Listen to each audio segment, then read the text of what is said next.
Well, good evening, ladies and gentlemen. I'm Jeffrey Daugherty. This is The Last Stand.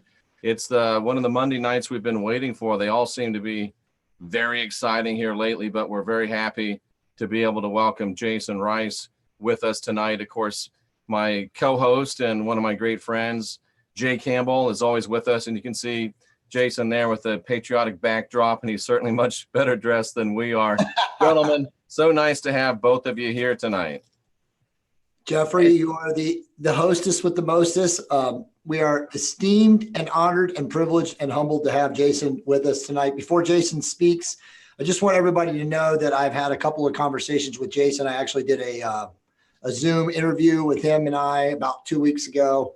And then I've had multiple conversations. And I was telling Jeffrey before we went on the show that Jason is one of the most real and humble people that I've ever spoken to. And I've spoken to a lot of people in the world. So whether he is completely insane, how would you say that? And he's just completely made all of this up. He's the nicest insane guy I've ever met in my life. So I don't think that he's insane, nor do I think he's made any of these up. But I wanted to say that he's just an amazingly humble person. With that said, Jason, welcome to the show, brother. I thank you both, Jay and Jeff, for having me on. I think the honor is mine to be here, to be able to serve in this way, to contribute towards the SSP puzzle and working towards full disclosure. So thank you both for having me and for being flexible to reschedule it from last week to this week. So hello to everybody out there that's watching, and thank you also for tuning in. Absolutely. It's our pleasure. Jay, fill in the great crowd we've got building here a little bit on Jason's background and Jason's work. Sure. So Jason kind of came into play on Gaia television with the show. Jason, what's the name of the show? My name blew up. Disclosure? Yeah, the Disclosure show on Gaia. And did an awesome job on the show. They gave him a lie detector test, did all kinds of stuff. And then subsequently, he's made some rounds. I know he's been on the guy, what's his name? Jimmy Church. And then he's also been on Joe from Carolina. I've watched both of his shows. He just comes on, and obviously he's part of this SSP program, the Secret Space Program. We can talk a little bit about on the show. There's like a big debate in the community of people that are following this that he's a real insider and Corey Goode is a paid insider, and that a lot of these guys that supposedly were in the Secret Space Program, like Randy Kramer, Corey Goode, the other couple of guys, their names are falling out of my mind right now. You can use them if you want, Jason, but they're technically like sponsored, right? Like they've signed non-disclosure agreements. Is that correct, Jason? I don't know if they've signed any NDAs or not, but the authorized portions or the sanctioned right of their stories. Right. Yeah. So their stories are sanctioned by the government, whatever that means. And Jason is not signed anything and is basically saying, and again, I don't want to steal his thunder. He's going to share a story, but he's essentially saying, look, I'm a true insider. I don't represent any factions of any government. You know, I worked for our military in the Secret Space Program. But again, I'm going to let him share his story. He's very believable. In the interviews that he did with Joe from the Carolinas and then also with Jimmy Church, he just comes off as a very down-home, salt-of-the-earth dude who's essentially, you know, awakened to a past that, you know, he had technically, and again, I don't want to steal his thunder, wiped, which is what they do. They do age regression and memory wipes or whatever it is. Again, I don't know it as well as Jason does, and I'll let him explain it. But, you know, he's just essentially rediscovered, you know, what he was doing, and he wants to tell the world. And, you know, he's, again, a very humble guy. So am I getting that somewhat right? No, that sounded fantastic. That was absolutely on point. Awesome. So I mean, guys, everybody that's here tonight, we want to get through. We've compiled like 10 really awesome questions. Jason is going to answer the ones that he can. Some of them are very deep, and he obviously doesn't want to put himself or his family or anyone that he cares about in any kind of harm's way, so to speak. So if he doesn't answer some of the questions, please don't come at Jeff in the chat room saying he's fake or he's bogus or whatever, because obviously there's always questions that can't be answered. And again, for the ones that aren't answered, it's a personal choice why he doesn't answer them. But he is very open, very honest, again, extremely humble. And he's going to answer a lot of questions. And if you have watched his interviews, which I put on the Decoders of Truth 2 weeks ago, he does answer a lot of stuff. So it's pretty mind blowing what he's already said. So, I mean, you know, I compiled the questions because I wanted to try to come up with stuff that he hasn't answered or that I haven't seen him answered yet. So If you are watching the show and you do have some questions that you feel like are compartmentalized to some of the questions that we bring up to Jason, please wait until we get to the end of the show. And as Jeff does a great job, he'll be monitoring the chat room. If something does come up that's highly relevant to what we're talking about, he will put it out there. Jason, do you feel like you'd like to give an opening statement or say something to kind of frame the discussion? Sure, certainly. Thank you, Jeff. Please feel free to do so. I would just say that the Secret Space Program has a lot of dynamic and moving parts, and there are involvements from just about every country with a central bank across the globe. They don't all have their own fleets of ships or assets capable of traveling beyond the atmosphere, but just because they don't have their own fleet doesn't mean that they aren't involved. My belief is that the more people we get involved in talking about this and asking legitimate questions, the closer and faster we're going to get to full disclosure, because no one person is more important than another person. And so there may be small pieces that somebody had read about or found a reference to years ago that may connect an entire string of data. But we really have to make sure that we are inclusive of those that are skeptics or critical or genuinely curious about asking different questions. I think that's ultimately how we're going to get there faster. Jason, I think that's very well stated. It's very easy to throw rocks and be exclusionary, but I think it's very commendable that you're encouraging us to be inclusive. And if from what you said, if I'm putting it together right, it sounds like this is the ultimate multinational corporation, or at least multinational cooperation. Yes, I would say that's a fantastic explanation of it. There are no borders as far as my understanding and my experience with the SSP.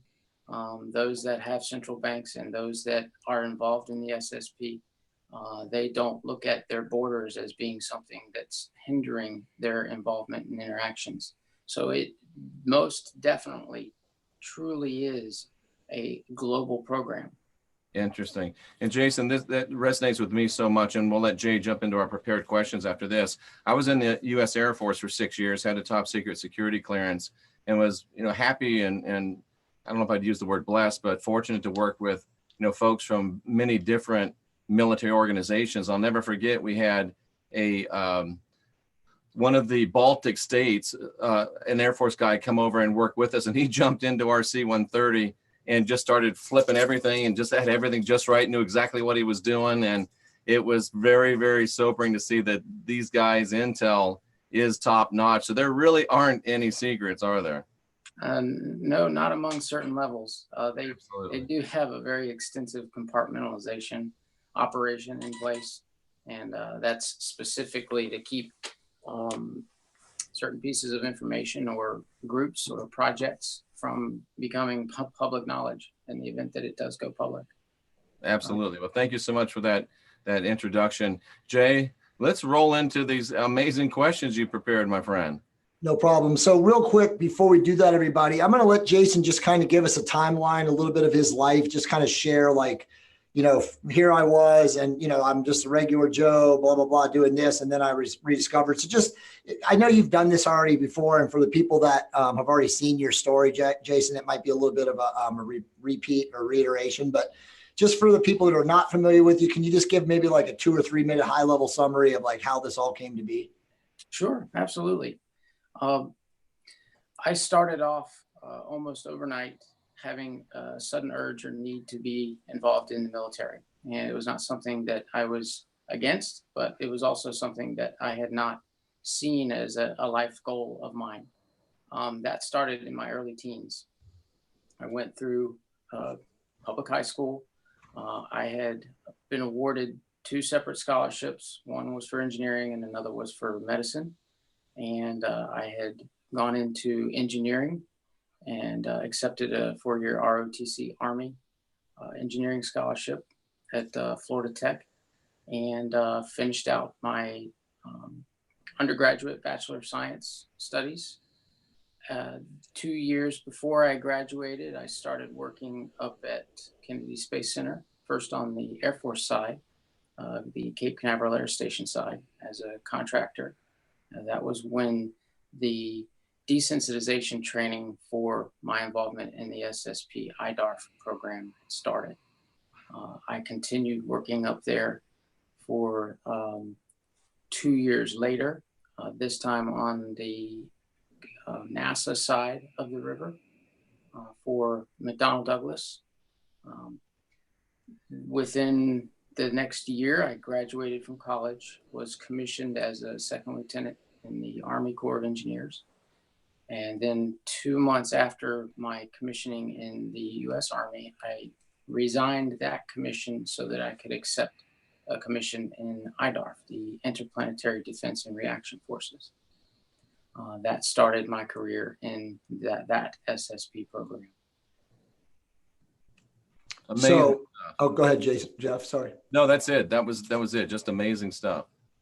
So from there, like, explain how this just came to you, in the recent time that you're now able to go out. And again, I know this is a conscious free choice of yours to do this, but that you're able to, like, recall enough to go out and talk about this. What happened was that the memories started surfacing, bubbling through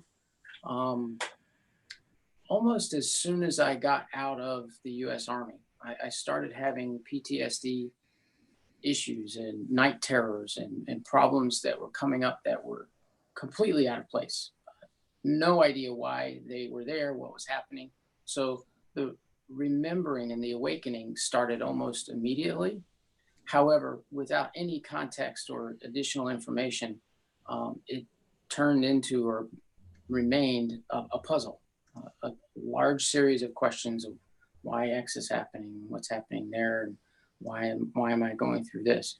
It progressed, and then less than 10 years later, I had outpatient surgery in which during the recovery out in the recovery room, apparently I was talking about working and doing, being involved in a program outer space and being involved in helping in some space program. I don't remember any of this, but the nurses sure thought it was funny and was talking about it with me afterwards. Again, another piece of the puzzle. Years go by, I end up having more recollections of being involved in certain aspects, skill sets that returned overnight that, for instance, muscle memory doesn't happen overnight, but being able to fly a hang glider was something that immediately picked back up on. Same thing, had similar experience with scuba diving. And the type of mask I had was a full-faced mask. So, you could talk if you needed to. And that was another instance where it was, hey, I've done this before. I know I have. Again, another piece of the puzzle without any context.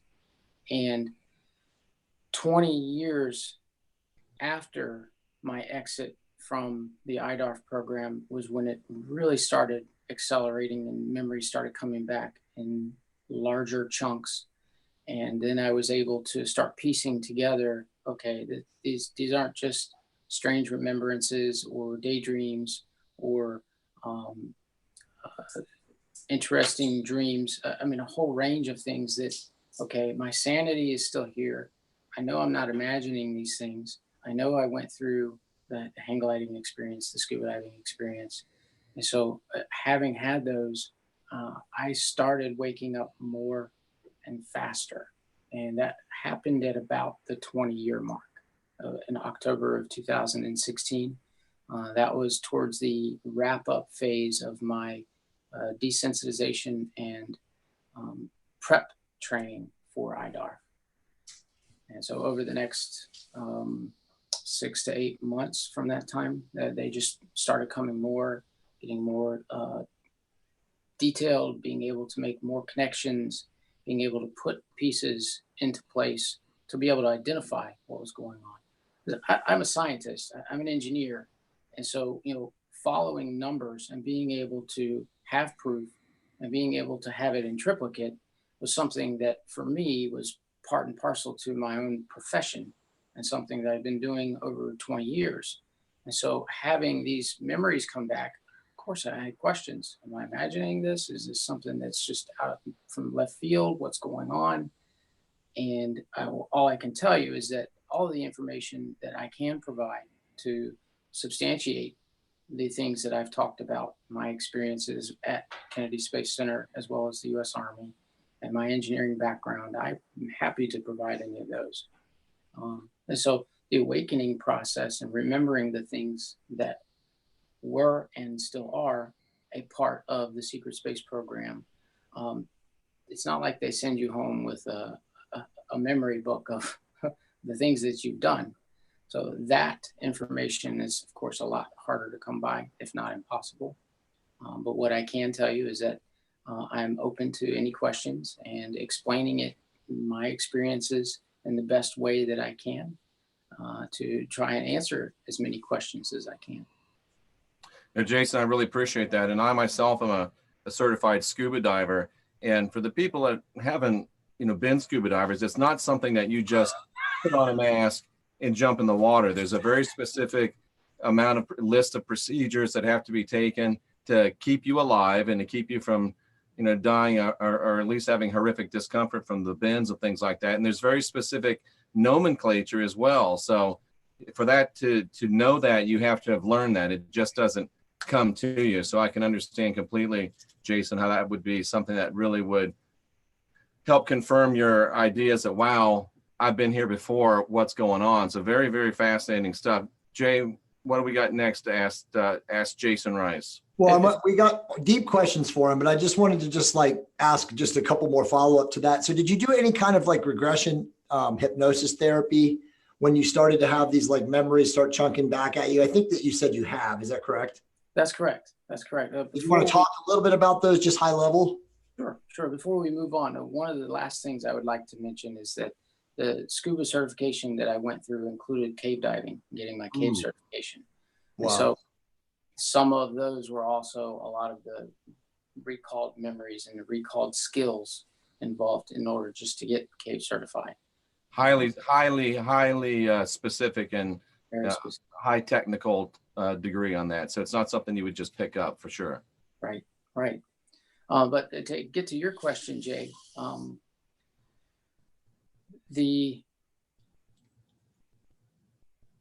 when I first started waking up, I was hell-bent for leather to find answers. And so the challenge is not to get yourself committed because you're seeking answers in some not so healthy places. And so I was very selective about whom I talked to and the people I approached. And so finding someone that was familiar with alternative or unacknowledged special access programs that wasn't going to immediately label me as someone that needs institutionalization. So that was a bit of a process. I was excited and very, very interested in going through hypnosis to try and find out more information. And Georgina Cannon was the one that I'd worked with for about 3 hours in trying to work through and find out more information. One of the really interesting things about that hypnosis session is that there were parts of the session that I had not recalled until I saw the film, until I saw the recording. And so there was parts and pieces of it that were so deep that even after coming out of it, I didn't recall it until looking at the film or the tape. Wow. So, do you have nightmares now, Jason, when you sleep? I no longer have the nightmare issue. And for that, I'm very, very thankful of. I had a tremendous amount of guilt that I had to work through initially, simply because of the things that I'd been involved with. Even though I wasn't aware of the ultimate behind the scenes planning, there's still my own personal responsibility that I had to work through. And being able to work through the issues of guilt, and that carrying that with me for the time that I did was helpful in my own journey. But it reached a point where it was no longer of benefit to what my mission was, or what I needed to do, or the fact that I wanted to try and help contribute to the SSP picture. And so I'm very thankful that I no longer have nightmares. And I think working through a lot of those negative energies and being able to clear those energies from myself has been tremendously helpful. And I think a lot of people, I don't mean to cut you off, but I think a lot of people, and then we'll jump into the questions, because I find this fascinating, bro. I could go so many ways with this, but a lot of people watching this show, we try to consider ourselves spiritual folks, trying to elevate consciousness and awareness like you are too. And you and I have had some very in-depth conversations about this, but could you share maybe a couple of your, inner working, the details of your inner work that you've used to overcome, the nightmares and whatever else? Sure, absolutely. Facing yourself and your own shadow self has been one of the extremely helpful techniques that I've found for my own journey.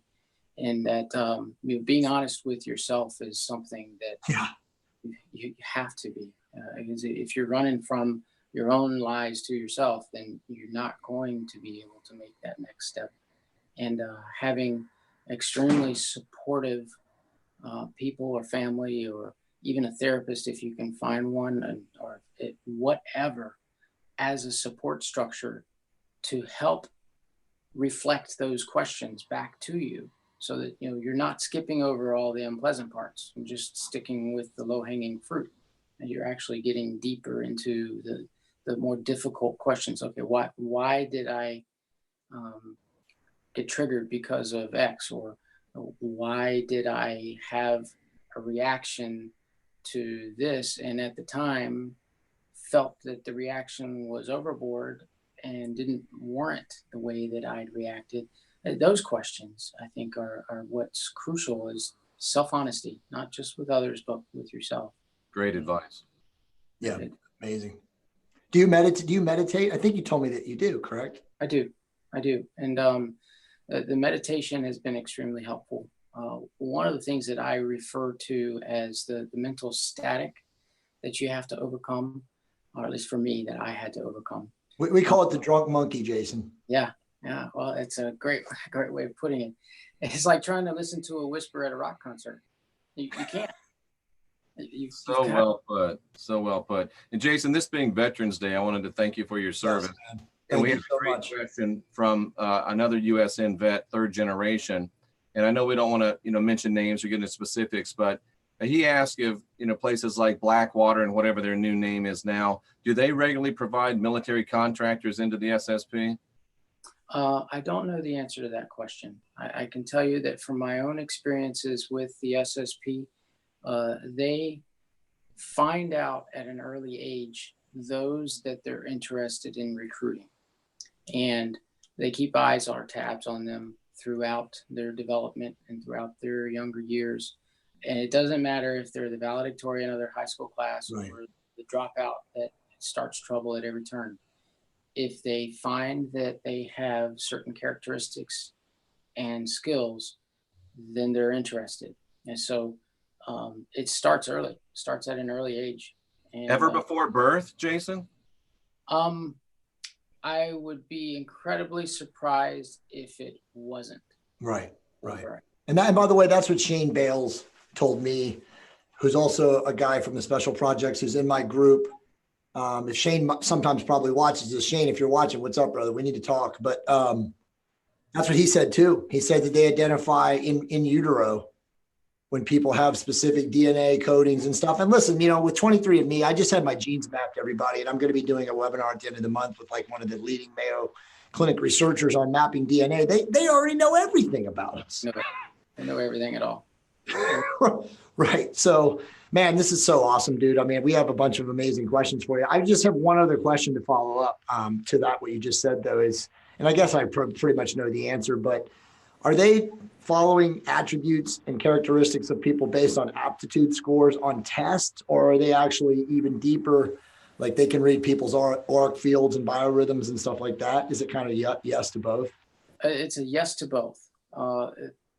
There are many a genius out there that never graduated from high school. Absolutely. Isn't that the truth? Yeah. And so the academics side of thing is just but a small piece or a small part of the overall pie. And what I can tell you is that there seems to be a predominance of a specific type of genome from my own experience that were involved in the SSP. Now, there are pockets of people throughout the world that will express certain skills or characteristics, even hair color, right? Depending on the genome ancestry that they've got. So I can tell you that they don't look just at your grades or whether can you share that genome tagging? I mean, I asked that question because I just had I've always rejected 23andMe. I didn't really care. I know my family did it and stuff, and I knew that from my family haplope and stuff, but I just did my own because I'm doing a research project with, like I said, a Mayo Clinic researcher, Dr. Anthony J. And I'm like I have 70, I knew this because my dad had told us this, but I have 78% more Neanderthal DNA than everyone else in the general public. But is there a specific that you can share with us, or is that something you don't want to mention? No, I don't mind or have any problem sharing my own experiences and what I have been, what I've tracked. I would say that, my own experiences have indicated that a German ancestry seems to be very predominant in the Western involved SSP programs. Fascinating. The caveat to that is that, as I mentioned a few minutes ago, there are different pockets of genomes that exist throughout the world. Mm-hmm. And so different SSP projects will look for different types of genome characteristics for their own purposes. So while the West and the U.S. may specifically look for those of German ancestry or those with German DNA traits, that doesn't mean that governments from Asia or from the Middle East or from South America aren't looking for something else. And in fact, that is what I suspect is exactly what they do, is they look and have their own recipe, if you will, what they're looking for. Interesting. Do they look for are there any types as far as size or stature, Jason, that tend to be common? I would say no, simply because that is just a very specific expression of the genome. Okay. And so, if they're looking to fill out a particular special project group or a special, I don't want to use special forces, but a particular mission-oriented program, they may have a requirement that people be 6'2" at least and a minimum of 200 pounds mass. If you're fighting 16-foot draconians, you might have to fit the right specs, right?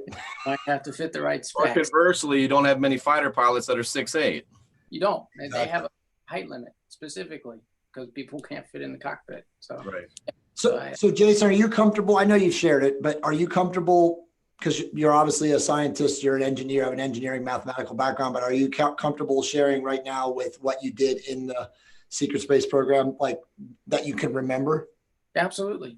Absolutely. Our primary mission in IDARF, when we made landfall, our primary mission was to train, to coordinate, to help organize the indigenous populations so that they could organically create their own defense forces.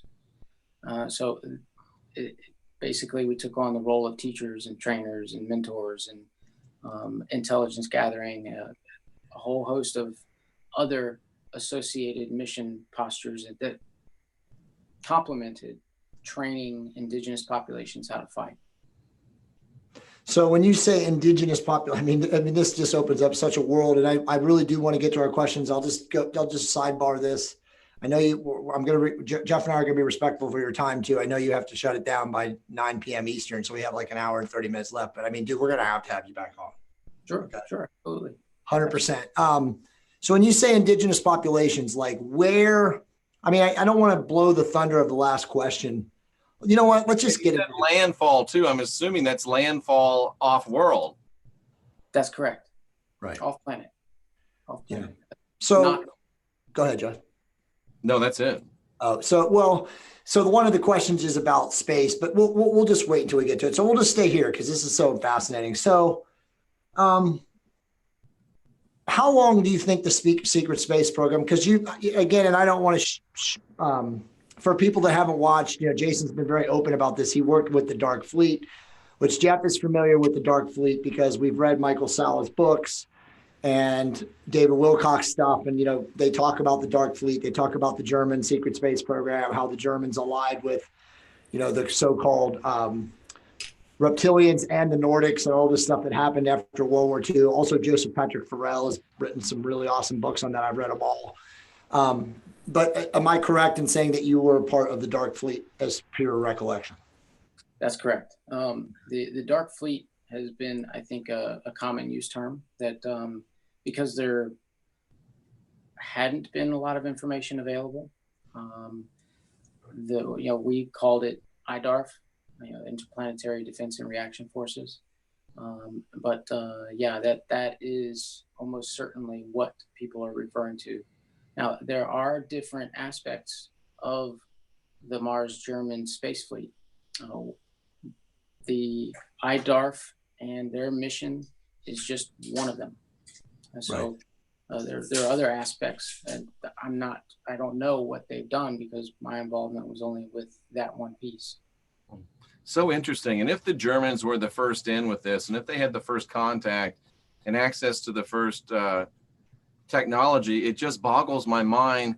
And if you just a speculation on your part, Jason, if the Germans were first in and had first access, how did they manage to lose the Second World War? They didn't. That's a great question. And the information that was presented to me that I had also collected throughout my time in the SSP indicates that they didn't lose per se. Right. They just went underground. Exactly. Right. They don't. And that's exactly what Sala's book talks about, Jason. He says about how they moved their forces to Antarctica. They also moved their money to Argentina. Hitler didn't die. Bormann, orchestrated the whole thing. And then obviously we all know about Project Paperclip, but then there's even like factions of Project Paperclip where there was an external Project Paperclip and then there was an internal Project Paperclip, and the internal Project Paperclip were actually the people running things, so to speak. Man, this is fascinating. Jason, that so speaks to your point that it's a international, multinational conglomeration, because if there's probably nothing more very, very, very strongly nationalistic than National Socialism was, and if the interests of German Third Reich, Deutschland über alles, if that type of fervor can be sublimated into the greater good of a SS, boy, does that speak to how powerful this really is. Yes, it is all reaching into every corner, industry, and dark space of society. And in fact, we can get into some of the initial gains by what were then the Antarctic Germans from the global cabal in order to move beyond World War II into an era of post-World War II production and advanced in technology and moving on. Essentially, they infiltrated all the top Fortune 500 companies. Right. Oh. And they run everything. I mean, I guess the always question that we always harken back to, and I know, and before people attack, Jason's told Jeff and I off air that there's certain intel he can't share for obviously fear. And that was obviously my next question. Like, how do you now, when you're on this, because this is going to have a lot of views and a lot of people are seeing this, and obviously we know they monitor everything. Do you ever think twice or fear? I mean, I know you don't fear. It's not a word that any of us use, but do you think twice about your safety and the implications of putting this kind of intel out there? I do. It is a concern of mine. And the driving force behind why I will not list current names that are out there. I will say that you do not have to scratch very far to find out the names of those that are involved. You can look around at the available information online, and it really doesn't take much to find out the names of those that are been intimately involved and have been for decades. All right, so I'm going to just jump into the questions now because we're going to have Jason back on, Jeff, because as you know, we're like our head's spinning right now. Jason, all right, so guys, before Jay asks you this question, is time as we know it real? That's a great question. No. Thank you. No, it is not. It's all right. I'm zipping, Jay. I'm zipping. Well, no, it's a great question, but it opens up more rabbit holes. I mean, it's like what Bob said at the very end. He goes, "We don't exist. This doesn't exist. The only thing that exists is God," and that's it. Another story for another day. But okay, so let me just jump into the questions, Jason. I know you've seen them. If you can't answer them, I think it's perfectly relevant though to what you're talking about. The cabal, the quote unquote, whoever's in control of the planet. The first question that we had, and it's so highly relevant today, is QAnon. Sure. Okay. You know what? I mean, I don't have to go into the details and read the question, but most people in the quote unquote truth community, the awareness community, however you want to call them, I think that the majority of people now believe that whatever it was or is or has evolved to, and it's obviously still evolving today, it was more or mostly done to create awareness for more people who are, essentially is what we would all three refer to as sleepers, people that, are just not awake to what's really going on in the world. And so whether or not the information is real or not, that was never really the end game, for people to think that Hillary and Obama were going to get arrested or quote unquote, the cabal was going to go down or all these things that, are, tantalizingly intimated by quote unquote QAnon. But, we just wanted to get your perspective as a, previous, and I guess real, right? Because you're always a part of the Secret Space Program, even though you're decommissioned now. But what is going on with QAnon? Is there something in that movement to make more people aware? Is it really part of, the Trump regime, whatever you want to call them, the white hats, the quote unquote, benevolence who are trying to change the planet? Can you share any information with that? Certainly. And what I would say about the QAnon phenomenon is that the most important thing that I take from it is exactly what you said. It has driven many more people to ask questions, to do their own research, to find answers to these things, to accept that the illusion of what is presented to people on the mainstream media is an illusion. And whether or not it's real or whether or not it's part of some alliance, I think that the future will tell that. My own feelings are that it almost certainly involves some military and government intelligence organization. Almost certainly involves an AI of some form. Right. Now, whether or not it is part of an alliance, so to speak, to try and fight for humanity. The issue I have with the continuation of that paradigm is that it's placing the onus for helping humanity on a group that remains secret. Right. Yes. And the whole reason why, in my opinion, we are 100 years behind in the human population catching up with technology is because of the need to keep things secret, because of their need to try and hide things. And I think that the breaking of that paradigm is going to be one of the things that will move us forward the most.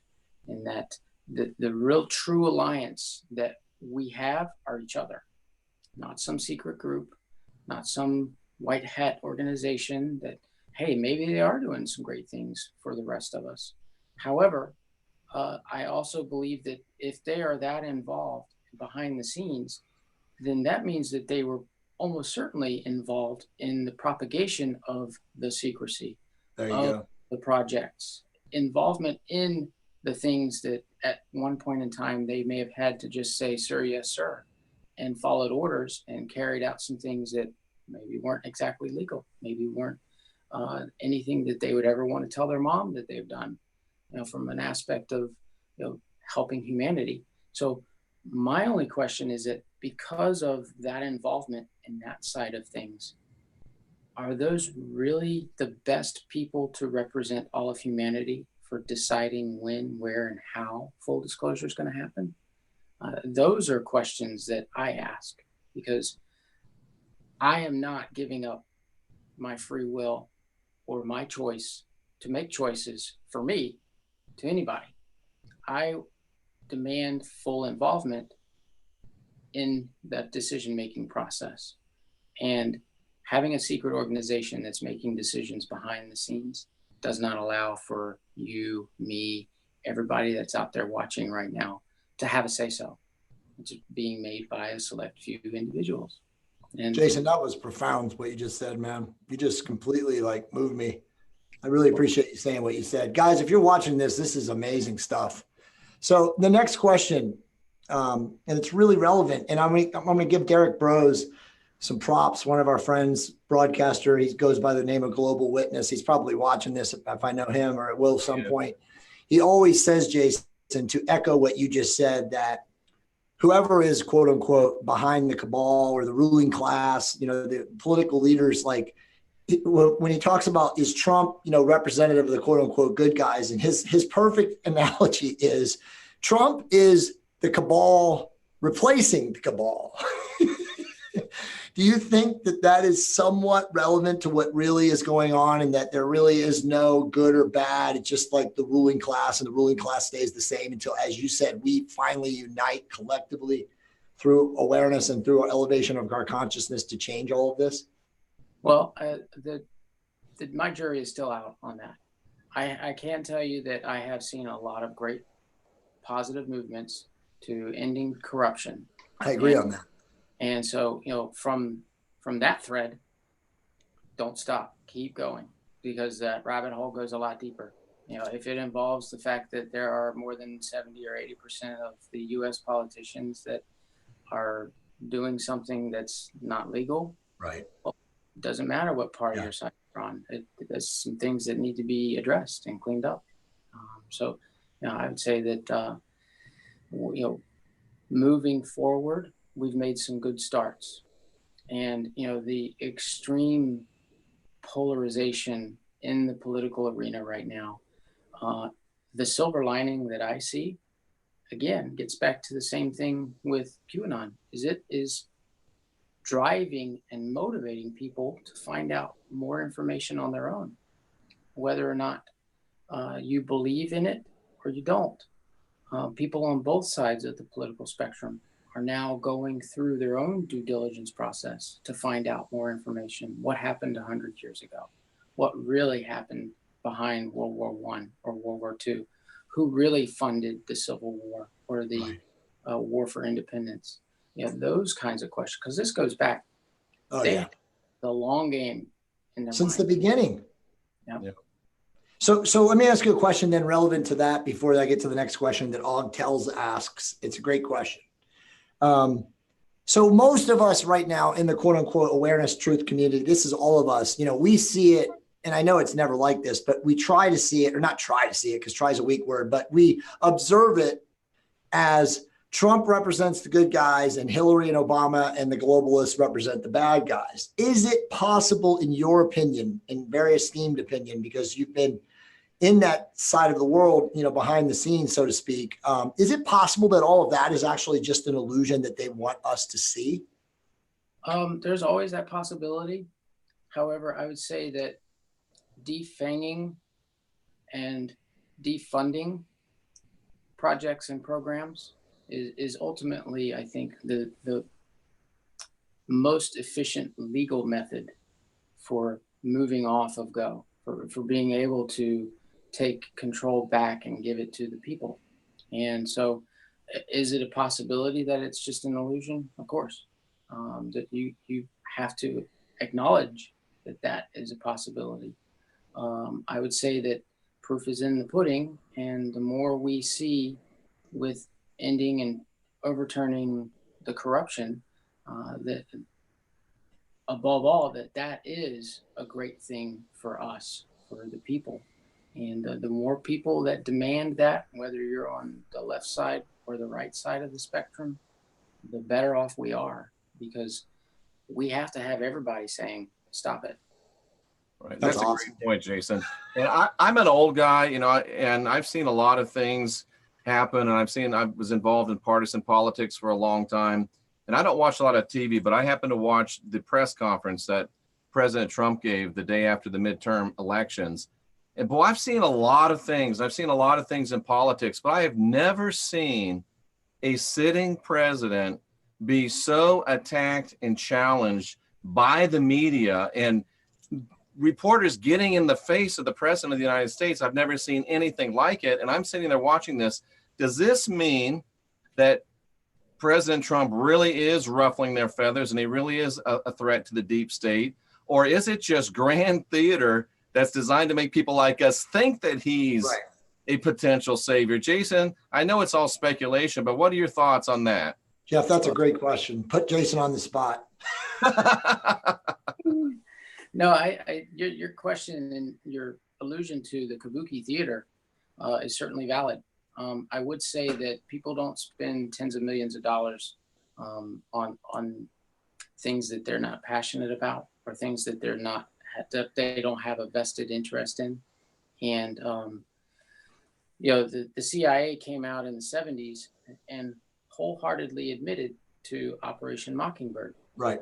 And so, when a government finds something that works, they don't stop doing it just because they were caught. Right. Exactly. All it means is that it's pushed underground or into a black op, or done something, moved in such a way that it doesn't have the oversight and can't be seen by the light of day. And so the mainstream media, all you have to do is look at across the entire spectrum, their talking points, the words that they use. Right. The exact same phrases that are used. To be able to see, well, either there are some extremely psychic people that work for all the mainstream media, or it's being coordinated. And what I can tell you from my own engineering experience, I had a client some years back that was a news channel, and I had an opportunity to be in and out of their offices and their broadcast studios for a number of weeks. And I can tell you that the 4 a.m. faxes, of course, they're emails now, but that is a real thing. Right. There's no question. There's no question. The editor showed up at 3:30 in the morning every single day so that they could be there to receive that 4 a.m. fax. And that's not just some conspiracy that people are throwing around there. In my own experiences, it's a very real thing. Wow. And now back to our regularly scheduled question. I mean, this is so deep and so true. So, I'm very familiar with Edward Bernays, and I've read all of his books. My background in college is in international relations, so I'm very schooled is a better word, in political theory and machinations. And yeah, they have been running the same playbook. And, just to throw a shout out to my buddy, Mike Cernovich, his new movie Hoax. Jeff, you've seen it. I mean, there's literally a scene in the movie where they have a sideline reporter go up to Anderson Cooper and ask him about Project Mockingbird. And he laughs at the guy and says, "No comment," and walks away. I mean, it's true. It's in broad daylight.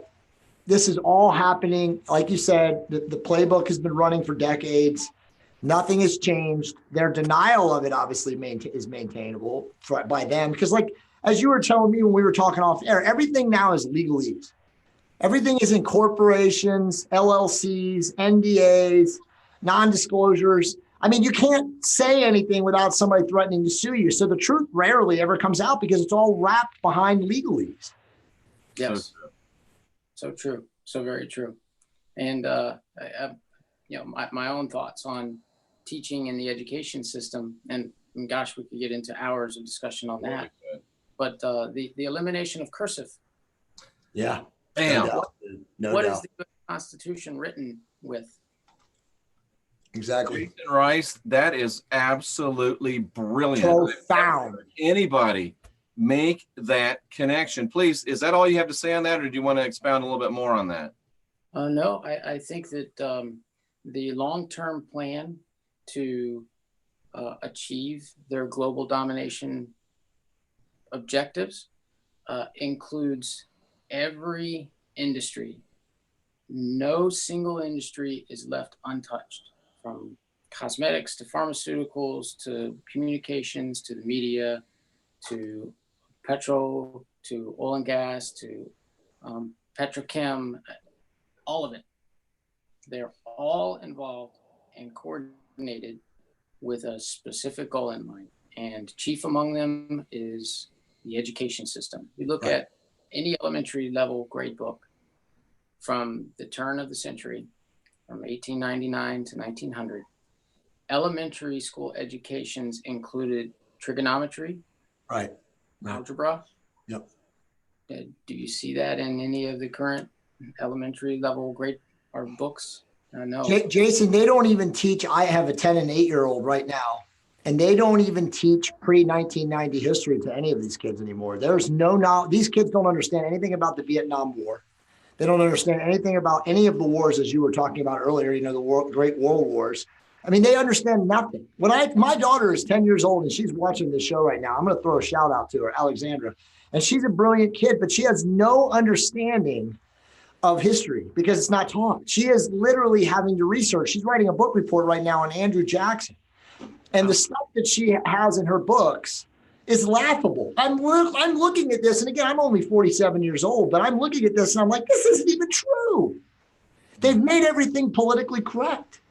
Yep. Jason, what you said is so profound, because if you stop teaching cursive, it's not going to be very long before people will not be able to read the founding document of Jeffersonian democracy. And if you can't read it, you've got to depend on somebody else to tell you what it says. And the person that gets to tell you what it says is the person that gets to control your mind. That's a brilliant. Guys, most people can't read now.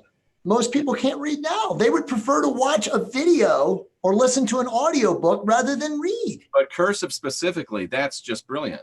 Yeah, it's amazing. You look at the British Accreditation Registry, in other words, the bar, and the documentation that the bar certifications, as well as the paperwork that they push forth. It's amazing. What's that written in? Yeah, it's written in cursive, isn't it? So you've got to have an interpreter just to read your own language. And so literally lawyers just manipulate the laws for financial system, the legal system, the founding documents. Wow. So you look, in order to be a bar registered attorney, you've got to agree to a whole host of terms, and included among them, eventually, I am convinced, if we don't stop it, will be the, hey, this is essentially censorship at a legal level for the production and generation and expounding on legal information. You can't read a document. Well, now you've got to go to an attorney to read it for you. Yeah, exactly. And pay them. And then the whole system continues. Yeah. Crazy. Another question from a veteran. And what happens? No, please go ahead. Finish, Jason. I was just going to say, and what happens if said lawyer who has a bar certification, one of the small print items in their certification is that they will interpret such and such language to mean so forth, X, Y, or Z, whatever it is that it's decided. How do you know it? You can't read it. You got to go to somebody that can. Again, it's a focused control. Just a giant game. This is deep. Would you speculate on whether or not many major corporations have black magicians or remote influencers on their payroll? Great question. I would say that absolutely, 100%. You don't have far to scratch beneath the surface to find out the scientific provability, consistency, and accuracy of remote viewing, of being able to do what's in modern science considered to be woo-woo.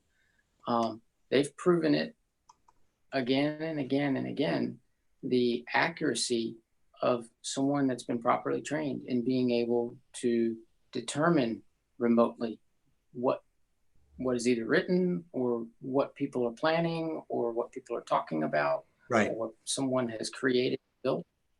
So I would say that if it's a company that has a large enough budget to push or to influence their products globally, then they will have to have something like that because their competition sure does. That's amazing stuff. Amazing stuff. Do we have another question, Jay? Yeah, I'm going to get to the deep, dark, dirty ones, but just real quick summary, because we kind of asked it. So Augtels, and you know who Augtels is, and Og, is a great, he reads some lag. Yep. Great guy on Twitter. Also a guy, very, very open about his involvement in the special projects, very deep guy, hard to understand him a lot of times. He goes really, really in depth about things, and he talks at a very metaphysical level. But so his comment the other day, and kind of a question, because one of the guys, Deke, asked too, he said, he believes that the majority of the world leaders are holographic and that the whole thing is kind of like a movie script. Now, obviously, this, Jason, you're a scientist. The quantum physicists and the quantum entanglement people around the world have already postulated that we are in a simulated reality. Okay, so if it's a simulated reality, and then we have The Matrix, obviously the movie for people that don't understand quantum entanglement and quantum realm and stuff, but and then there was the great movie Interstellar, right? That's an amazing movie. Also, do you believe that it's quite possible that this all is? And then this kind of runs into the next question, which now is kind of in the periphery. They're already talking about Hillary running and Obama being the vice president in 2020 for the quote unquote left side. Is it possible that this is really just a script and we're just playing along? I'm getting some extreme lag. So no problem. I caught your question having to do with reality and consensus reality being a simulation.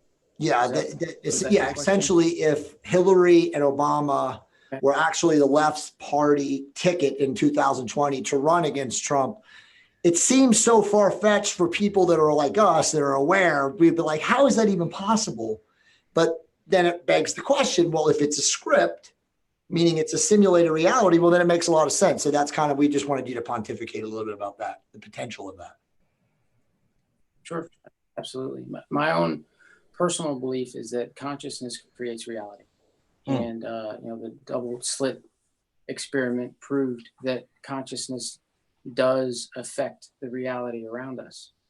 There are a number of aspects of it, I think, that are far beyond our ability to understand in our current 3D state.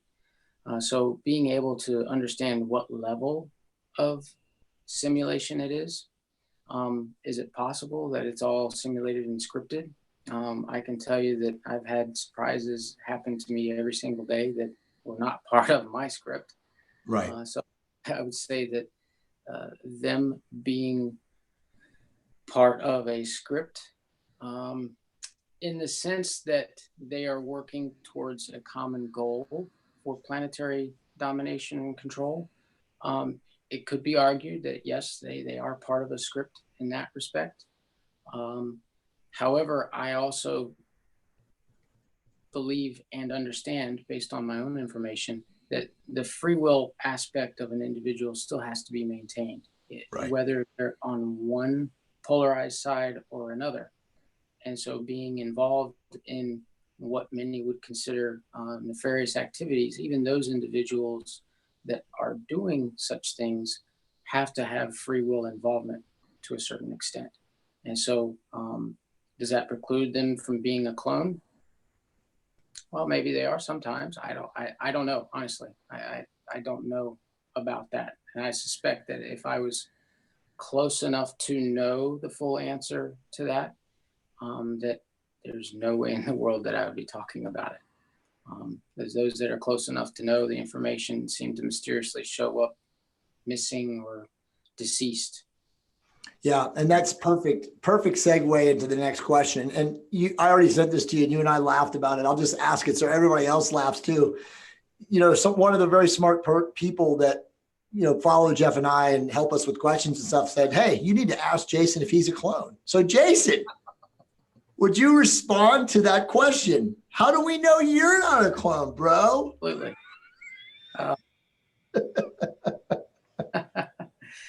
That's a fantastic questions. All I can tell By you. the way, it's not just me. A couple of people have said that you look like a Mark Wahlberg clone. Jason is the highest conscious clone, by the way, of all time, if he is. But continue, Jason. No, I would simply state to that, cloning technology, while it is decades beyond anything that's publicly being discussed right now.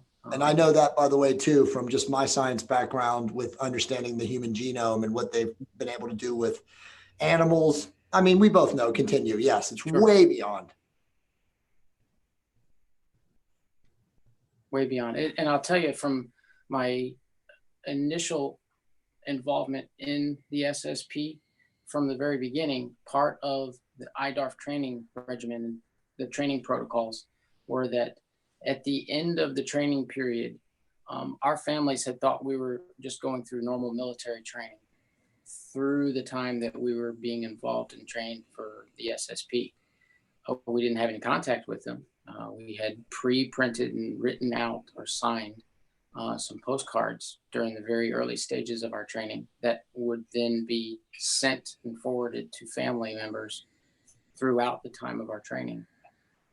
But at the end of that training period, they informed us that our families had been notified that we had either been killed in action or died in an accident.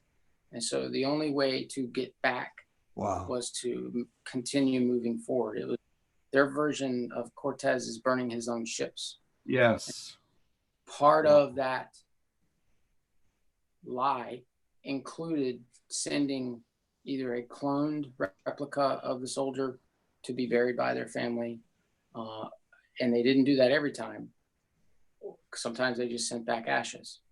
So the cloning technologies were at a point where they could completely recreate an absolute perfect facsimile of an individual back in 1997. And just so you know, Shane Bales, again, a lot of people watching know Shane. Shane's in the Decoders of Truth. And again, you guys, if you don't know who Shane Bales is, I highly recommend you Google Shane Bales' podcast, The Ruiner, and read the Ruiner blog. I told you about him, Jason, before, but the podcast I did with Shane, he talks extremely high level about the cloning technology. He also told me, and I shared this with you, Jason, that there is an underground city in North America, somewhere high in the North Midwest, it's a city of clone technology, and that it's an experiment, so to speak, of clones. But I agree 100% with you, what you just said, and I didn't want to cut you off, but we did have somebody that was recently on our show that said clones don't exist. So anyway, but continue. Your opinion on this. It's one thing to make a perfect replica of a person that's going to lie in a coffin. Do you think the technology is at the place where they could actually be animated and walk and talk and see, and it could be convincing enough to be accepted as that person? Oh, yeah. Yes. Wow. Thank you. Which is scary in and of itself. Yeah. I mean, it just stands to reason that they've had the technology and have already been using it, because I've said this on many occasions, Jason, and again, this is just my personal opinion. I want to get to your questions, but the Obama, whatever that was, who came into office in 2008 was not the same humanoid figure, whatever, meat modem avatar in 2016 when he left. It was not the same person. There were numerous times, I wish I could pull back, old recordings, and people can do it. It's easy to do it nowadays, but to look at who was when he was doing his acceptance speech and his campaigning in the trail in 2007 and 2008, and then look at that guy to the guy in 2016, I'm telling you, if you held a gun to my head, I would say that he definitely has clones. And it just, again, it's my opinion that they do this with a lot of elite political figures and also celebrities. And again, I've heard that from other people a lot smarter than me. Do you think that, based on your knowledge of cloning technology, that it's very real? It's a very real possibility? Absolutely. I would tell you that the occurrences where you have a public figure showing up supposedly at the same time in two geographic locations, the cover story given is that it's a body double on purpose for security It's a or clone. safety. It's a clone. I would be willing to bet good money if I was a betting person that it is indeed a clone. Jeff, remember when we were talking about Hillary 2 years ago? Remember, you guys all remember when she fell sick? Remember, she had a convulsion, and they covered it all up and said it wasn't a seizure, and she didn't have blah blah blah blah. And then literally, like the next day, there was a woman that came out, and they had pictures. It was all over Twitter, and it wasn't even Hillary, but she was saying that she was Hillary. Yeah, body doubles. Crazy, man. Body double. Yeah. Saddam Hussein had a body double. In fact, they thought they'd captured him at one point. Turns out it was a body double. So you don't even know the difference. It's so crazy to think about this, Jeff and Jason. But there's body doubles and biological identical clones in the wild. That's correct.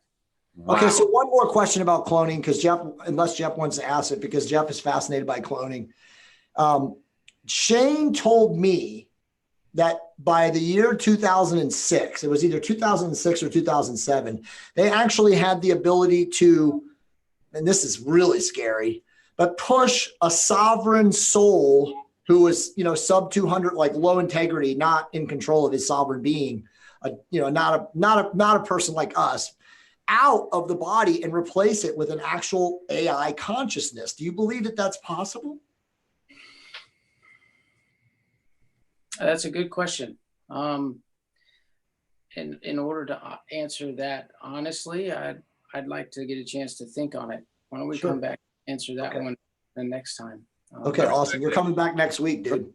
I respect that, Jason. Excellent. Excellent. So we really think that some of these people that we see walking, talking, giving speeches, that they're clones. Yes, I do. You think so, Jason? Yeah, I do. Wow.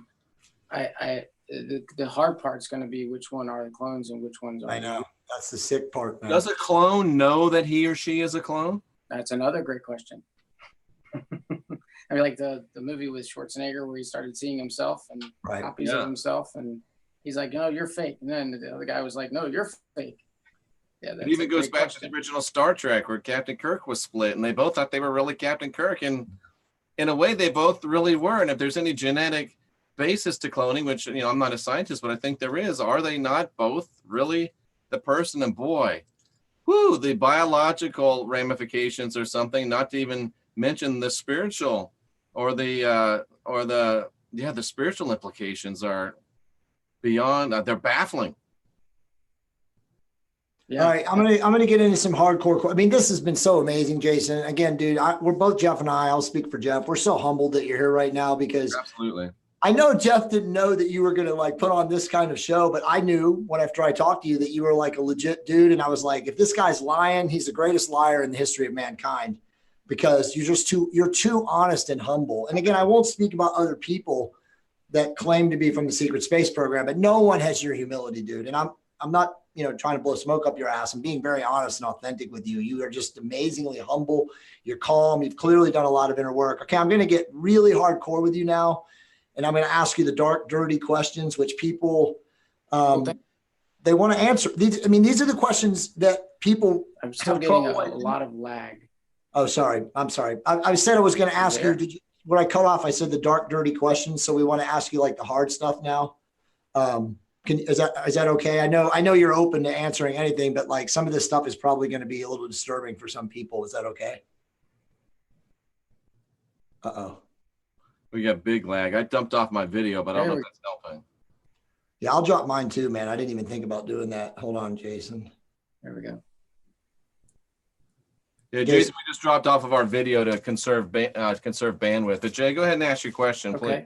Yeah, I'm sorry if you didn't hear me. I was just saying this has been so phenomenal, and I sing your praises for doing this. You're, again, such a humble person. I believe this. I feel really strong about what you're saying to me. I have a really good BS meter, and like I told you when I first met you, I sense that you're an honest, guy. But these are the hard questions I'm going to ask right now, and I think some of these are probably kind of disturbing, but I know you're, the kind of authentic dude to answer them. So if I ask you a question that you feel like might put you or your loved ones in harm's way, just say, look, Jay, I can't answer that. Is that cool? Sure. Okay. Sure. Absolutely. Okay, cool. I think we might be getting hit by the dark forces right now. They're trying to slam the transmission. Okay, so I know you can't. And this is the fourth consecutive time that something like this has happened. So yeah, so they're well, there you go, guys. You want proof? There's your proof. But guess what? It's recording, so you never know. So I know you can't answer this question, but I'm just going to put it in a big picture and spin it. As far as who runs the secret space program, there's rumors that select people, and I won't even name their names. I mean, this is already on Facebook, so they can read them. But is there anything about the secret space program that you can share as far as like a coordinated, effort? Is it? I mean, one of the questions is about the reptilians, but is it? Is the secret space program run by humans by themselves or not? I'd say parts of it are. There are aspects of it that involve others, whether they're extra dimensional or extraterrestrial. That's a great question. Every country that participates in the SSP compartmentalizes their own efforts and their own contributions to it. So while a person may be at the top of the figurative tree in one country's SSP, they will not have information on the tree next door because of compartmentalization. You still there? Yeah. No, we can hear you for sure. You're still there. You're good. Keep talking. So I would say that individuals that are in charge of it, there aren't any single. There you are. There aren't any single individuals.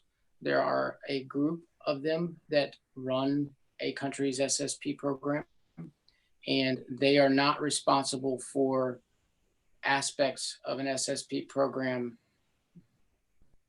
in another country, so to speak. There are lots of parts and pieces involved from different pieces, different places, different countries. Does that answer your question? I think so. Jeff, do you have a follow-up to that? Are there off-world entities or off-world beings that are also involved in running the SSPs here on Earth? I don't know from firsthand experience because that was not part of the compartment that I was involved in. Although that being the case, I would say from my experience and from the information I did have access to, yes, there are outside involvements in the SSP, the Earth SSP program, just like there are outside involvements in the Mars German SSP program. Excellent.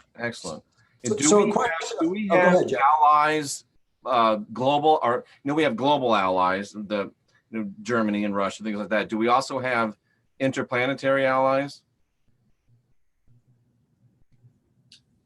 We do, simply because if you're going to visit someone that is not in this neighborhood, then the chances are you're either doing it clandestinely, in which case there's no need for their involvement. If you're doing it openly, their ability to get into space themselves requires that for mutual protection, you have some type of an agreement with them so that, you don't have a friendly fire episode or somebody mistaking you for someone else and killing off a crew of 1,000. So from a strictly logical perspective on it, they would have to have some type of treaty or agreement or arrangement with other spacefaring civilizations just to protect their own peanut. Makes perfect sense. It makes perfect sense. So as a great question, Jeff, and good answer. So then the follow-up question is, and this is one of the questions, what do soldiers in the secret space program actually do? Somebody made a joke and said, I'm sure it's not like Star Trek where they wander around the Enterprise performing cool stuff, beam me up, Scotty stuff. But so you were in the Dark Fleet. You said you were, in a form that was training indigenous populations to defend themselves. Can you share as much as you can with like what planets you went to, how the people are like from a technological advancement standpoint in comparison to us? Like, are we like way behind, let's say, the indigenous populations of all, let me ask you a bigger question and then answer all of those. Is there indigenous life on all the other planets? And it's a lie that NASA tells us that no, there's no life anywhere else. NASA's disinformation campaign includes the omission of a lot of information, and our technological comparison with other civilizations, the involvement of IDARF off planet, they seemed to target a very specifically technologically advanced civilization. They were either just on the cusp of an industrial revolution or had begun it very, very recently, like within the last decade. And so the targeting of those civilizations was on purpose, because if a civilization may have been, say, greater than 1 on the Kardashev scale, then there's really no need for us to come in and try and help them, right? Because they've already got an advanced society that they can defend themselves, in theory. So looking at a Kardashev scale of like a 0.5 or like a 0.7, something where they're not in space yet, they're not at the jet age, but they are controllable or manipulatable in the sense that they're going to see all the toys we have, and of course they're going to want to either incorporate it or obtain it or use it for their own protection. In this case, there are a wide range of civilizations out there. I think the latest estimate was that in our galaxy alone, there are over 40 million planets like Earth that have life on them, by estimates and calculations, of course. But you look at the sheer numbers of stars, of solar systems, of galaxies, and it's a number beyond our comprehension. And so, when you start getting into galaxy scale, there is no doubt in my mind, from my own experience included, there's life out there. The 3 planets that I've been to, Planet 1, I have remembered the name of Planet 2, Calidus 3, and then there's Planet 3. Those were the 3 extra solar system planets that I'd been to. I don't recall the names of number 1 and number 3. And I can tell you that they were all within that same narrow band of technology, so that they needed help from the outside to defend themselves against this false flag invasion, what I refer to as a franchising evil, essentially. Were they humanoid populations, Jason? I'm sorry, you broke up. Say again? Were they humanoid populations? 2 of the planets were strictly humanoid. The 3rd planet had humanoids. They had a cyclopean type, a single eye, humanoid in every other respect. And they also had an insectoid race that all shared the same planet. And that was the planet that, in my own experiences, had the largest problems with trying to unite them. So those indigenous people were hostile towards each other, I would assume.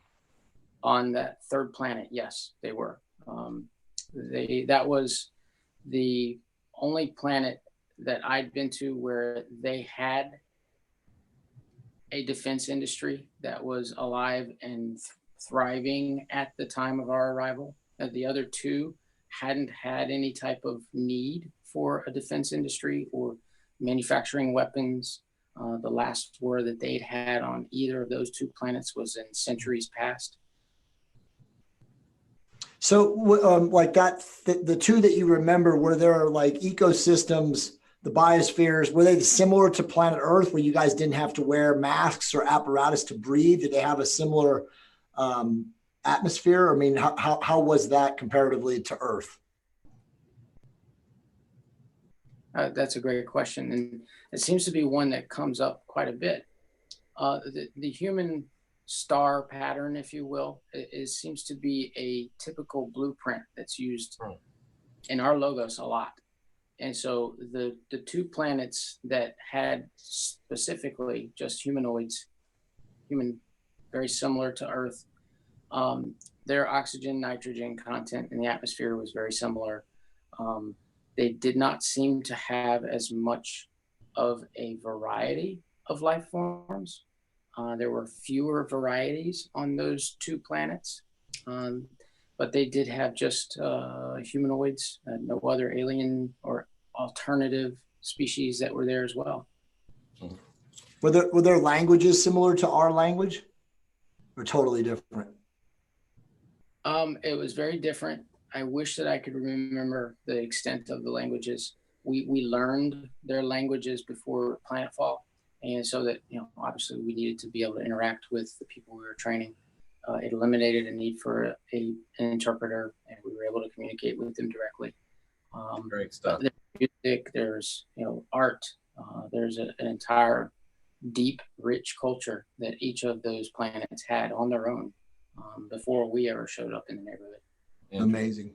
Jason, a question that's come up a couple of times in the chat room. Are you aware of any type of a interplanetary or interstellar slave trade? Mm-hmm. Great question. Now, that is a great question.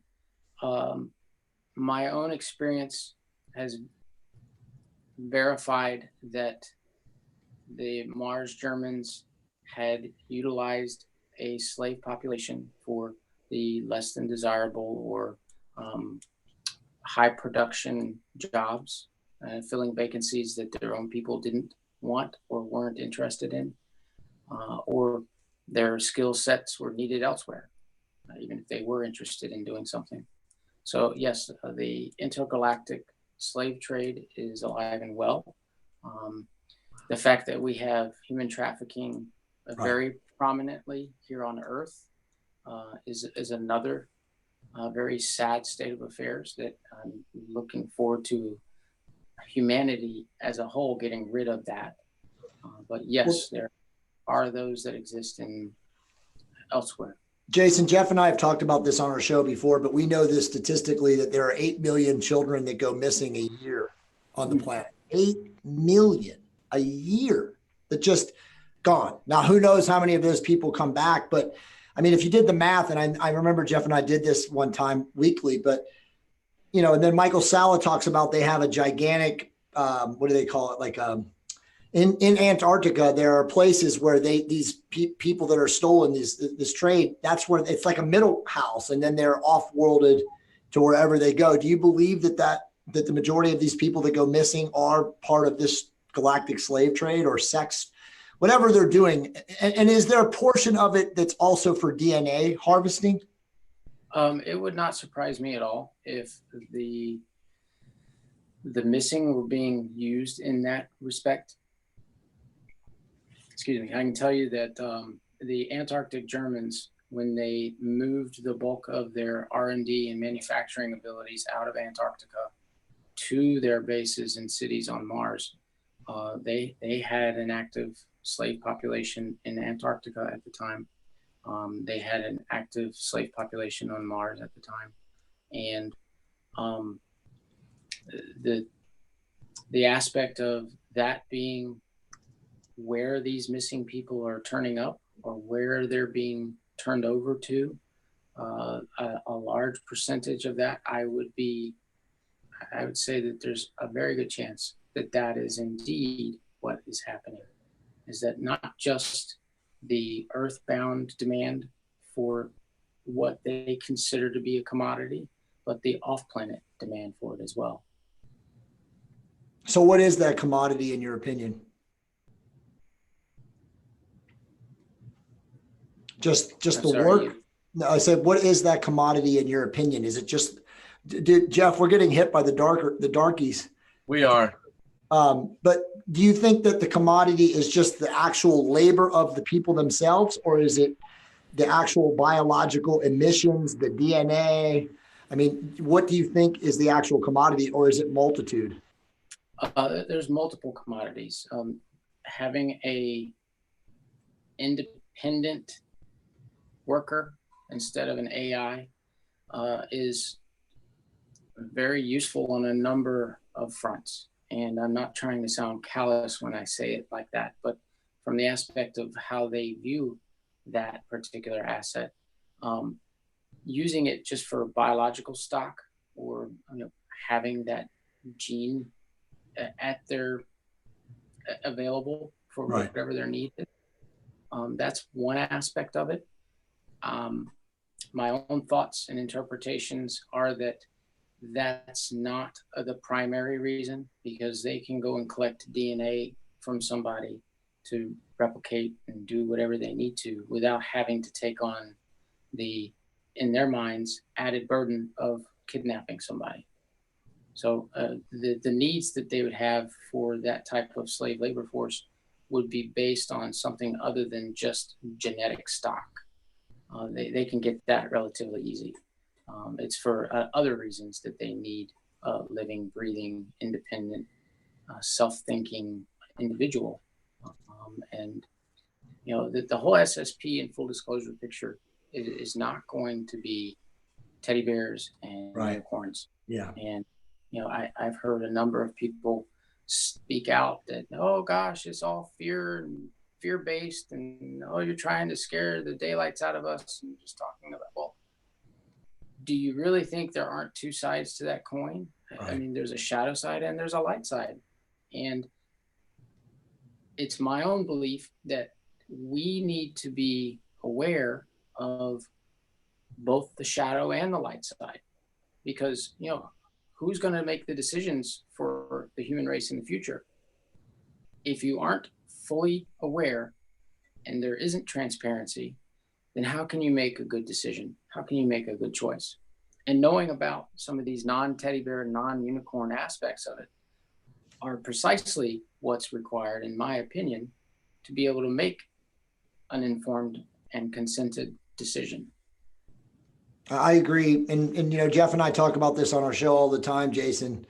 We're students of Dr. David Hawkins, and he says that 15% of the population is able to accept what he calls truth or integrity, and 85% of the population, chooses to remain asleep, which, I mean, I think that's kind of the truth. I mean, if you look around in society, and that's not a judgment or a label of that, but, a brilliant philosopher always says that people have the choice and ultimate goal to remain asleep for as long as it entertains them, right? So, I mean, ultimately, if they want to be asleep and not open to receiving what you just said, like you said, it's not rainbows and unicorns, and they want to judge it as dark. I mean, that's their right, but it doesn't make it true. Sure. All right. So we have 3 more questions left. And then I know we're going to let you out of here in like less than 30 minutes. So we want to be respectful of your time. And thank you so much, Jason. This has been amazing. There's about, I think, Jeff, I've seen it up to as high as 480 people live watching. Absolutely. Yeah, so it's amazing. A lot of people are in the comments are just fascinating. I mean, everybody's really excited about you here and very mind blown, I think is the best word. So we want to talk about the reptilians, and I know awesome. I'm looking forward. Go ahead. The darkies are hitting us. Go ahead. Yeah, they're hitting us. I'm looking forward to seeing the comments and the additional questions that are coming up. I'm sure. Awesome. And we appreciate it. So the reptilians. So here we get into the last 3 questions, and these are the dark ones. And again, I want you to share with what you know and what you don't know. Jeff has some really awesome people that watch his show, and a lot of these guys send me their emails and we comment. I'll turn my video off here too, so you can hear us. Well, while you're questioning, I think it's easier if you can stay on. I'll just drop off while you're asking questions. Okay, that's fine. If it doesn't work and you can't hear me, I'll drop off too. So the reptilians. So it's my opinion. I know Jeff agrees with me. Jeff's written some awesome books on the Elo humans and the reptilian side of our brains. but it's my opinion that the supreme rulers of this planet are reptilians. Again, it's just our opinion from our research and everything. They're hidden. They're obviously part of the Dark Fleet. You know, it's been written about. You've talked a little bit about them, but what can you share with us about how they are here, maybe from like a supreme architectural standpoint of quote unquote the behind the scenes or the grand master puppets, you know, behind the matrix screen or whatever, the wizard behind the scene? Is it the reptilians in your opinion? And how many forms of reptilians are behind the scenes? Because we definitely know there are some, at least again, our opinion, there's some benevolent and there's some that are homicidal, very dark. But, you know, just share your opinions on what you think about the reptilians. Sure, sure. You know, there's been some translations of Sumerian texts which indicate that there was a demiurge that co-opted the use of archons, which are an extra dimensional entity, to act as their guiding and control for the demiurge to control beings, whether they're human or insectoid or draconian or reptilian, so that the hierarchy starts with the highest being a demiurge of some kind, controlling the archon, esoteric, extra dimensional. And I think this is a great time to mention this. The struggle that humanity is working through is every bit spiritual as it is physical. 100%. And so a lot of mainstream scientists will think that this woo-woo side of things really doesn't have a part to play. Again, it gets back to controlling reality through your consciousness. And if that's not what the conventional science would call magic, then I don't know what is. And so the spiritual side of things is as much a part of what we're struggling for our freedom for as any of the physical sides of it. So the archon control of the individuals could be argued that that is more on the spiritual or possession or influencing side of things. The control over both Earth as well as the Mars Germans breakaway civilization is heavily influenced through these other entities, the Draco specifically. And it can be argued that, well, they're just signed a contract with them. They're not really in bed with them. Well, you don't sign a contract with these groups without, so to speak, getting in bed with them.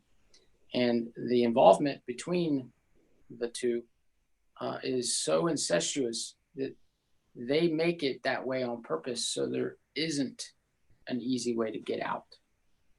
Now, Mars Germans are at odds with the Earth Cabal. The Mars Germans also have infiltrated every industry and government on the planet, so they usually know which way the wind is blowing before the people do.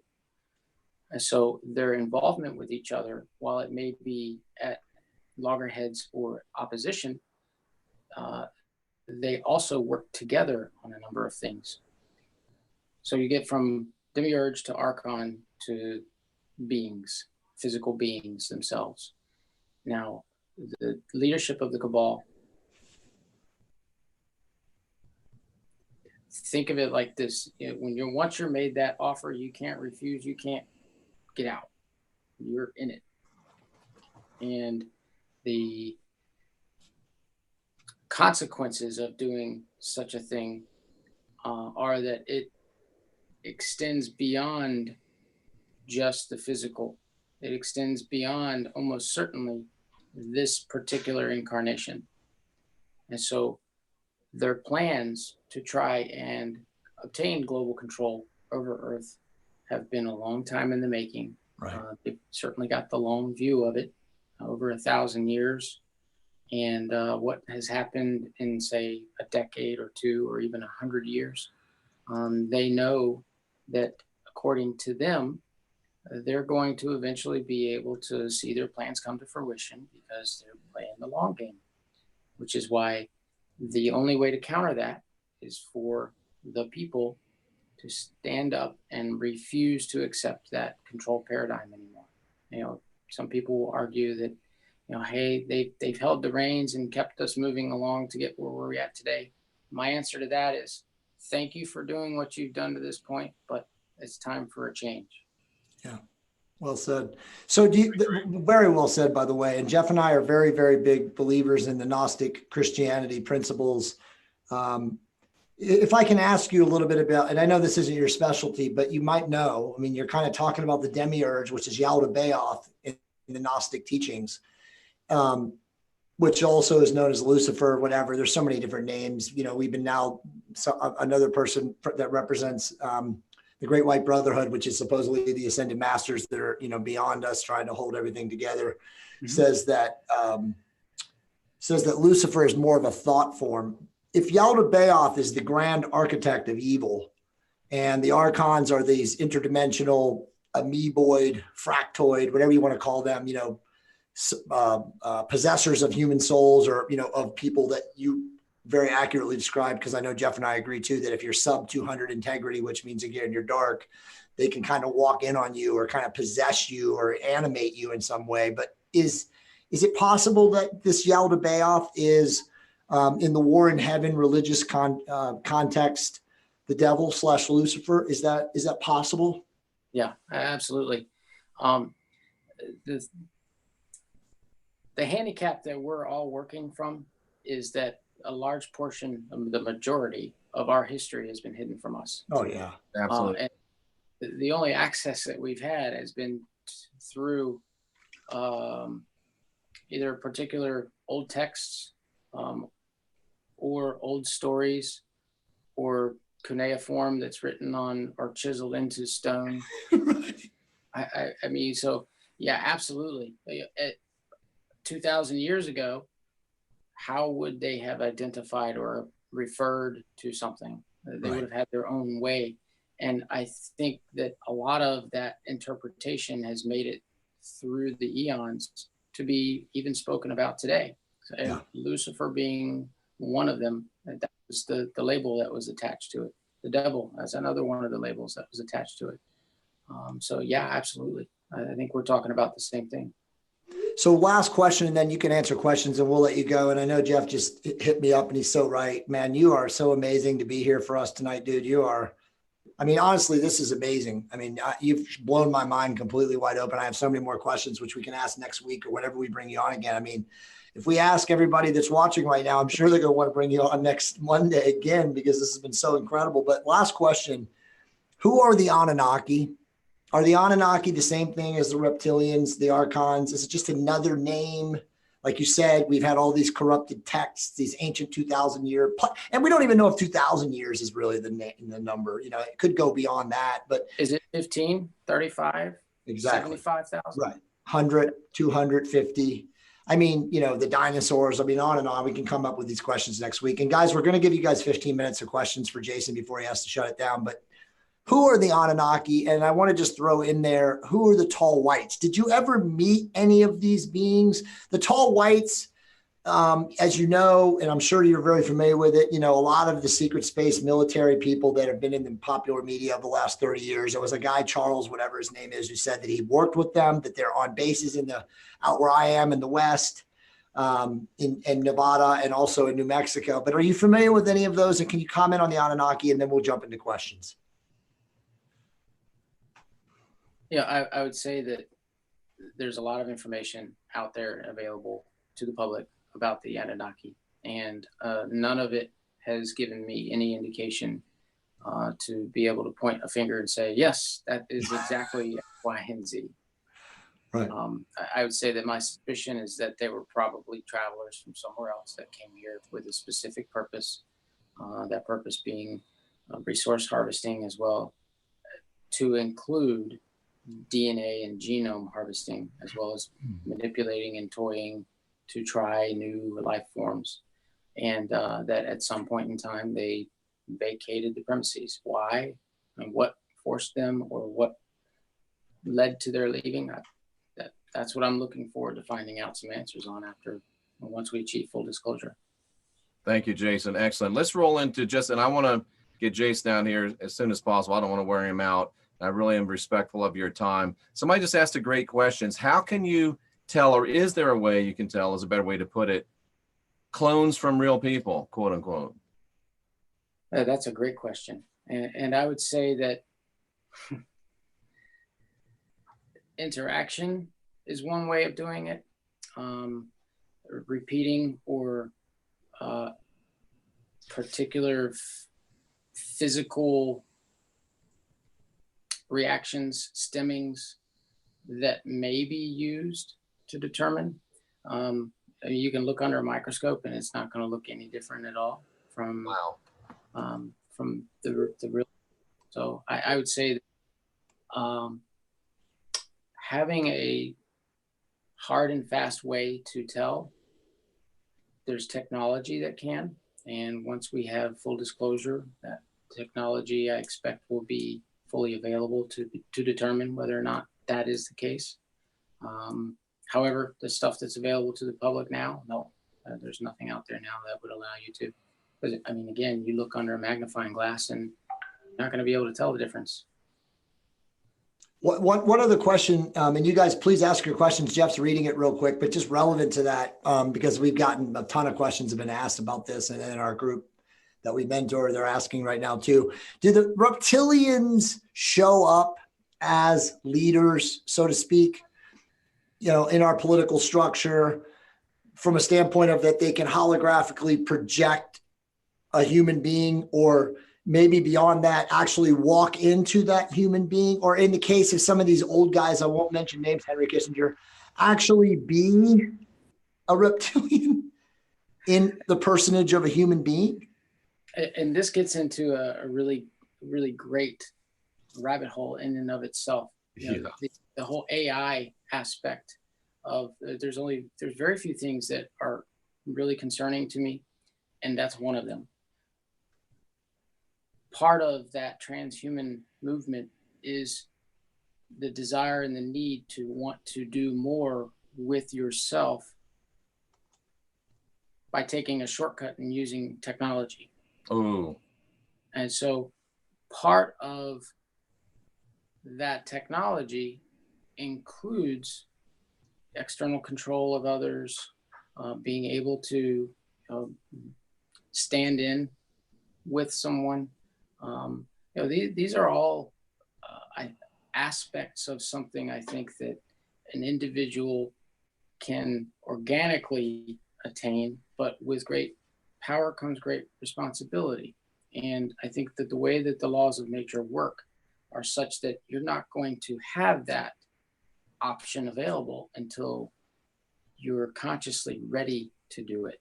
And by shortcutting it through technology, that I think is just not healthy, is not a good idea. It's not. That's a great point. And this is said kind of tongue in cheek, pardon the pun, you'll understand when I ask the question, but Alana suggests that maybe a good way to tell if someone's a clone or not is by kissing them. Good luck finding out. I don't know. Are the Pleiadians benevolent, Jason? I've had no experience with them. So okay, thank you. Do you think they're actually a real group of humanoid, interdimensional or aliens? Do you think they exist, or is it just made up stories? Do you think that there are actually blue avian extraterrestrials? I think in the scope of how large the universe is, there is almost certainly a higher conscious, self-aware blue avian somewhere. Right, a bird-like being, yeah. Yeah, a bird-like being, whether they're blue or yellow or some other color. I would say that from the standpoint of our own involvement on other planets to go and quote unquote help them, the true motivations, they weren't even known to us soldiers that were a part of the group. So the true motivations of anybody showing up to help you have to have your radar and lights on at all times. You look at what happened to the Native Americans when the Europeans showed up. Yeah, exactly. Yeah. So, are there benevolent civilizations out there? Of course, there are. Are they genuinely interested in unconditionally trying to help us? I am certain that there are some out there that are like that. However, we don't have any magic crystal ball or silver bullet to be able to say yes or no definitely to that question. And so I think being able to discern and look for actions that prove intent is what's going to be required ultimately. Jason, do you know of a great answer, by the way? Do you know from your training and your background of any so-called event that is truly going to come, in the near future that's going to transform, the consciousness levels of the great majority of people so that, we do transcend this limiting, negative integrity, conscious scale down here where so many people are like below loving, peaceful, kind, or whatever, and just are in service to self. Do you think that actually is going to happen? And were you ever told about an event like that happening or trained over something of that occurring?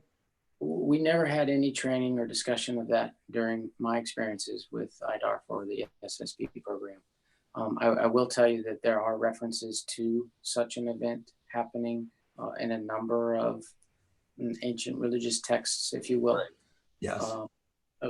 They also talk about a lot of things that don't make any sense as well. So the grain of salt phrase comes to mind because is it going to be the way it's written about? Is it going to be just the people of the planet waking up and saying no more lies and corruption? I mean, that's an event in my book. Is Absolutely. It going to be a giant 360-degree coronal mass ejection? I don't know. That's a great question. I like the idea, Jason, of us being able to create this event. I like where you're going with that. Mm-hmm. Speculate, if you will, on the possibilities. You're an engineer. If you had to take the data and just say something, if somebody backed you in a corner, what are the percentages that this being that we call Jesus had at least some type of extraterrestrial origins? I think that it is almost 100% certain that there is something to that specifically. I agree. Very, very interesting stuff. Do you know any, or again, this is maybe, your opinion, but do you know of any like really advanced consciousness, totally benevolent, angelic galactic beings or races? People talk about the Pleiadians and the Arcturians, and we hear all these different names bandied about, but do you know of any that, again, you encountered in your training or came upon in your travels? Excuse me. No, I had not come across those during my own experiences. And, I'm the kind of person who I generally will try and provide benefit of the doubt ahead of time. Yep. Now, that doesn't mean that it's a naivete or a weakness to try and accept someone or something when they're first presented, because I think that that kind of compassion towards another of the acceptance to a certain degree before you have enough data points in their actions to show what their true intentions are. I imagine that there are a number of very benevolent ETs out there that are rooting for us 100%. However, my own thoughts and experiences are that the free will clause comes into play first and foremost from one end of the spectrum or the other. The whole reason why the false flag operations required us to get permission gets back to free will. The planetary populations had to give a permission for us to come in to help them, which gave permission for them to be subjugated, essentially. And so giving that type of permission is something that we really have to be aware of, and how much we do it ourselves with humanity and our civilization and consensus reality now. we're the ones that need to make sure that we take care of how we're going to grow. We're the ones that need to be responsible for making that happen. And in order to do that, we've got to have transparency. We've got to have disclosure. We need to have full awareness of everything that's going on, and which is why full disclosure is so crucial and key to our future growth. Jason, very well stated. I really appreciate your coming on with us tonight and you're spending so much time with us. Do you have any websites or contact information that you'd like to share with our audience?